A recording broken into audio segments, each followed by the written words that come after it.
Welcome to Mosaic Stories, a monthly video series featuring St. Louis natives and foreign-born individuals exploring their journeys, challenges, and contributions to the St. Louis community.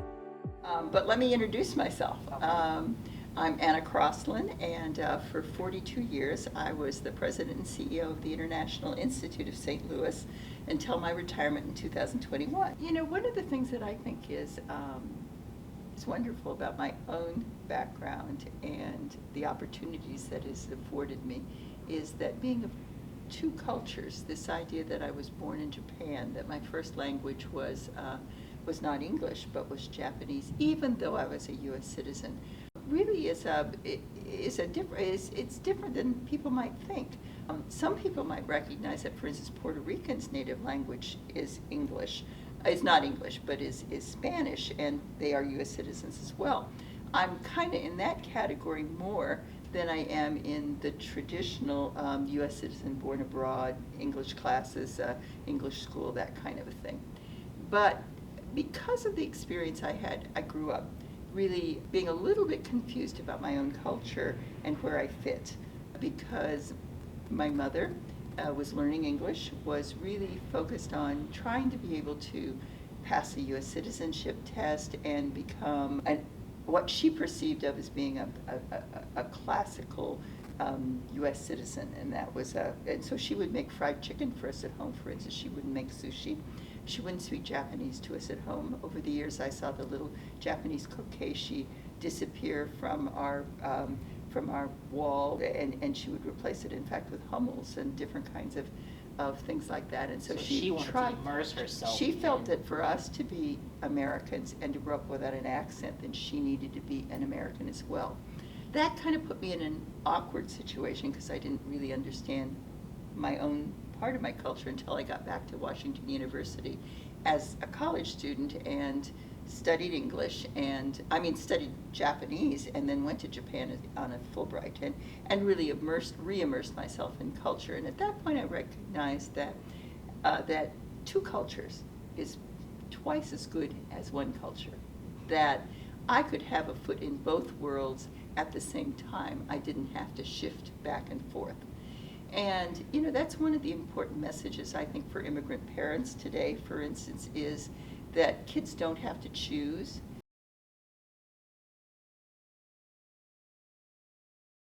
Did you experience any where do I fit?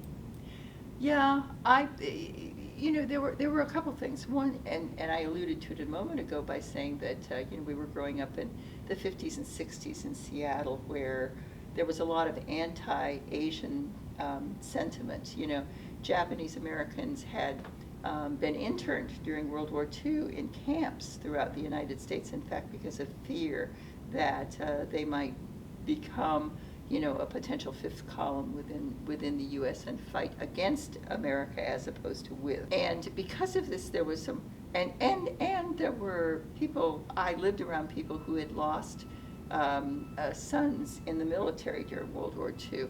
So there were people who were negative about people of Japanese heritage, and I could feel that stigma at times, and as my mother could, and I was referred to as yellow-skinned, and people would do the little thing with the eyes, in school and this kind of a thing, and so I noticed that people treated me very differently when I was walking around with my mother than I was treated when I was walking around with my blonde-haired, blue-eyed father. So they perceived of me differently depending on which parent I was with. And so there was this kind of a discomfort or tension that was underlying my childhood in my high school, and was probably part of one of the reasons why I decided then, when I was ready for college, to go to the Midwest, to Washington University, to attend school, because I wanted to really have a break from that earlier growing up experience and start over again. My name was Anna Peterson. That was my maiden name, and so it sounded pretty innocuous. I would walk in and people would look at me and they would think, now where's Anna Peterson? What category? Because they thought I would be blonde-haired and blue eyes because it sounded so Swedish, And in fact, that made me so uncomfortable that during my college years, I actually dropped the A off of my first name, and I was Ann Peterson, because it sounded more innocuous at that point, and people might not perceive of me the same way in advance. But it's about identifying, talking to your children. I think that one of the other challenges that immigrant parents, and this is a broad generalization, but they don't always share the immigrant experience with their children, the hardships they endure, etc. They think, oh, this is not something to bother my kids with. They need to move forward and study and They need to get on with their lives, Yes. etc.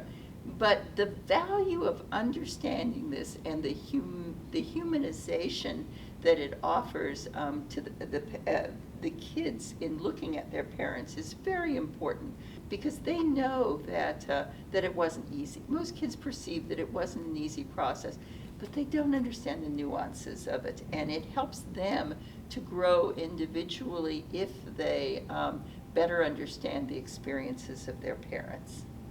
And I ask you that because when I moved here, I came from a predominantly black area, Mm-hmm. and I moved here to a predominantly white area. Mm-hmm. So when I was in high school, it was a matter of where do I fit? Uh-huh. Yeah.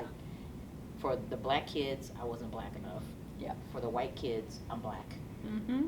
So it's like I'm in this gray area Right. that there's nobody like me. Mhm. So, and I guess kind of with immigrants is the same way. There's nobody here that's Yeah. like me. So Mhm. where do I fit? Yeah. And that's why I asked that, just Yeah. to see what your experience was. Yeah, and everyone experiences a bit of the where do I fit, but I think those of us of color experience it in a racial way that is in addition to the other issues. Right. Because sometimes it's where do I fit because I'm overweight, and sometimes it's where do I fit because I'm too small Or or I'm my tall, or gender too short, or whatever it Yeah. is. But race is one of those clearly identifiable factors. People know when you walk in the room. There is no way. I used to laugh and say that fully Asian individual, if they said their name was John Smith, people would say, "Oh, gee, there's something wrong here." There would be this automatic assumption that there's something wrong because they don't look like a John Smith. They have a perception of what a John Smith is. Right. Same thing then with somebody who is blonde-haired and blue-eyed. You kind of make an assumption about them, or they're Asian-looking, etc., African-American. They make assumptions about people based on how they look, and then they try to categorize you. And if you don't fit, then it's hard for that individual and for the community to figure out how to be able to create the balance. I think as I've gotten older, I've experienced that better in the community, but when I was younger, it was very Very separate. hard. Yeah. It was very, Mhm. very different than what things are now. Yeah. We as a nation are so diverse that the only way that we all live in relative harmony is if we have certain rules of civility that we all practice toward each other, regardless of who we are and from where we come, that establish a basic framework in which we then can live together, and in spite of our diversity. We all have Yeah. the right to be here. Right, we all Is have the really- right to is be here. really Yeah, what it is. yeah, you know? yeah. Our value is a humanness inside, and that means that we have to create an environment in which all of us focus on our humanness, not on the exterior issues. Agreed. Yeah. It's been a joy. It was so nice to Absolutely. meet you, You too. as well. And we are going to have to get together because you sound like the Festival kind of of person. Nations next year? Absolutely. I'm there. We will meet Festival of Nations, Yes. and if not, then at the Japanese Festival. We'll see each other. Definitely. For more Mosaic stories, and if you'd like to be part of it, visit stlmosaicproject.org.